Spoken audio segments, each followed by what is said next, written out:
Je suis Karine Lambert, l'auteure de Dernier bateau pour l'Amérique, publié à la Belle Étoile. Mon 6e roman est une saga familiale qui se déroule sur 3 continents et 4 générations.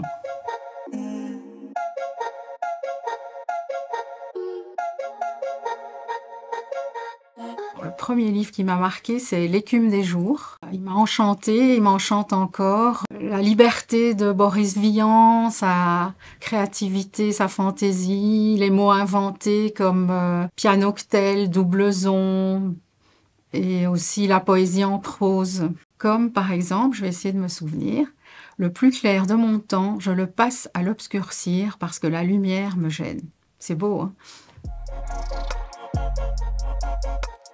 Enfant, je me rappelle pas que j'écrivais, mais j'ai toujours raconté des histoires. D'un événement banal, vu ou vécu, je faisais un petit scénario cocasse et imagé pour divertir mes amis. Un jour, il y a une phrase entendue dans un parc qui m'a poursuivie et je me suis mise à écrire l'immeuble des femmes qui ont renoncé aux hommes. Je crois que c'est ça ma première fois officielle en écriture. D'abord crayon et surtout les nappes en papier, les confettis, le dos de ma main, des carnets, beaucoup de carnets. Et comme j'écris à toute allure, souvent j'arrive pas à me relire. Je dicte aussi au téléphone tout ce qui me passe par la tête. C'est l'effervescence d'une rivière en crue. Et après, c'est le clavier, le long travail de patience pour rendre lisible ce chaos de mots, d'idées, de sensations.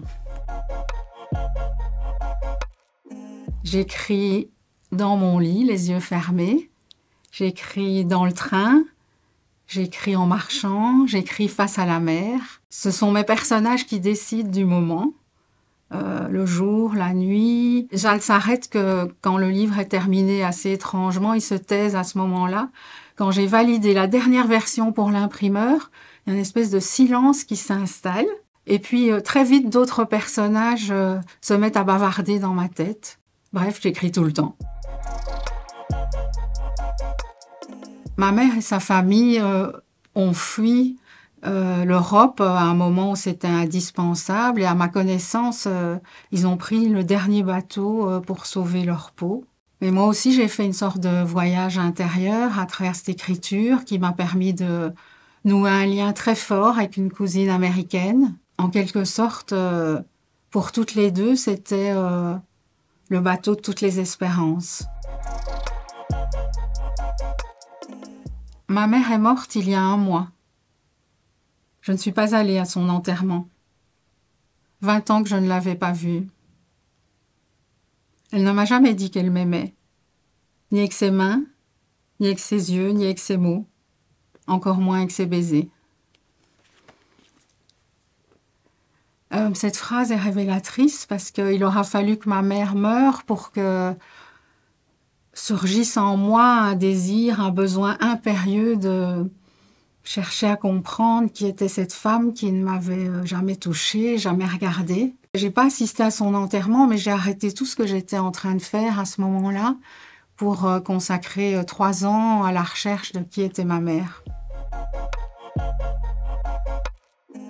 Si une phrase m'emballe, je voyage instantanément. J'ai la chance d'être très vite projetée ailleurs, dans les pensées d'une vieille dame, à une autre époque, un autre siècle, ou dans une oliverie en Sicile.